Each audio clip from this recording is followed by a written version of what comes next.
My pleasure to have as my guest on this segment of 50 Up, Steve Boorstein, who is an author, speaker, and also, most importantly for this program, a stroke survivor. Welcome to the program, Steve. Thank you, John. It's good to be here. Steve, you're the author of a rather famous quote that you don't have to be fat, sick, old to really be a stroke survivor. That's or true. to have a stroke. So, why is that? Well, you left out smoker as well. Smoker, I mean, yeah, great. But that's okay. The fact is that healthy people like me, who was seemingly healthy until I went skiing one day at Vail and got hit on the ski slope and knocked out. And then I woke up to the problems that eventually became my stroke. But the fact is that many people that are healthy can have strokes, and a lot of people don't understand that. So if you're healthy, you might not worry about your blood pressure or your cholesterol or plaque in your arteries. And the fact is that it doesn't matter because things happen to people that are healthy, like me. I got hit on the ski slope, people fall off bikes, they fall out of boats, they get in car accidents. All of these things can result in stroke. Right. Now you had what is called a trans-ischemic. That's right. So describe that, and what were the symptoms, and how did you manage to recover as well as you have?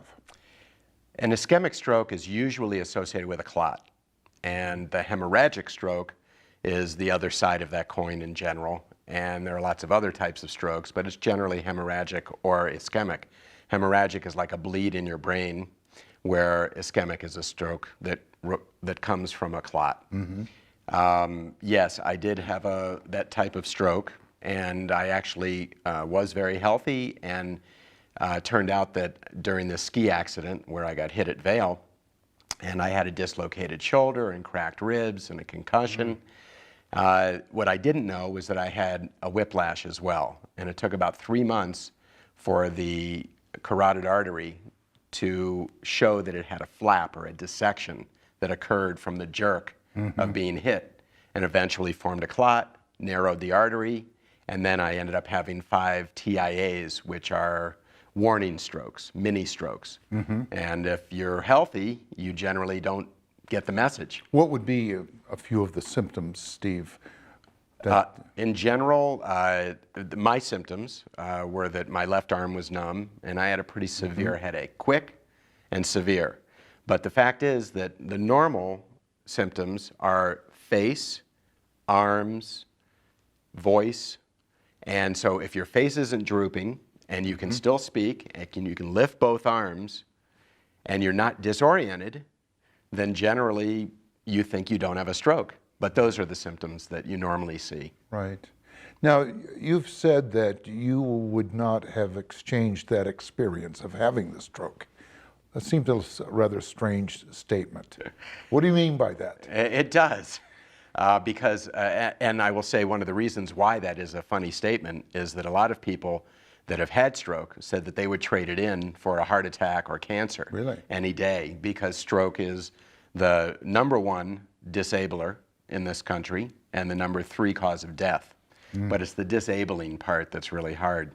As far as why I wouldn't give it back, it's because you go through these life changes and the experience of being close to dead or disabled, and you come out of it, and there's something that's like a calm that washes over you for stroke survivors and people that have head injuries.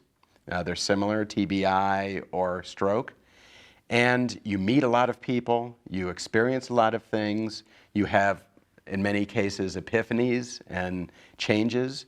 And once you come out of it, hopefully on top, as I have, I still have a numb arm and some cognitive issues.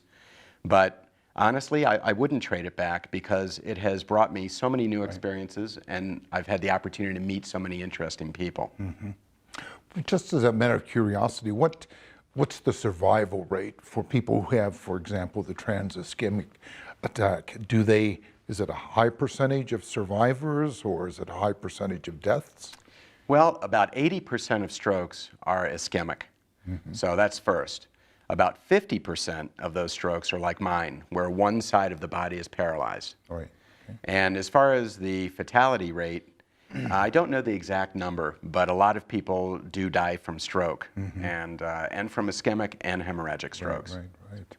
Now you mentioned the sort of the warning signs, face, so it's not drooping. Right, the and facial other- droop, the arms, you have you to be should able to be able lift to your lift arms, lift both both arms. arms. Right, and if you speak clearly or can't speak, that's one of the biggest signals. And then, of course, if you're disoriented. Sometimes when you have a stroke, you don't know what's around you and you're not sure what to... And how critical is it to get treatment? It is critical, and I'm glad you brought that up, because being able to recognize those symptoms and identify them as a possible stroke or a TIA or a warning stroke is the way to live through one of these things. If you can get to a hospital that has a stroke unit in 2 to 4 hours, then you have a very good chance of surviving, and you have an even better chance of walking away from it. Right. So if people watching the program want more information about you and about how to deal with stroke, whom should they contact and how should they do it? well, they can always go to the National Stroke Association or the American Heart Association, which you can look up on the net. But I also wrote a book called Different Strokes, which is my story of my return from paralysis and cognitive issues. And I also interviewed 20 other stroke survivors, spouses, and caregivers. So you can also go to my website, which is survivingstroke.com, and from there you can write me directly. Okay. Steve, thank you so much for being on the program. Very informative and very happy that you have survived and recovered as well as you have. Thank you, John. Thanks for having me on. Right.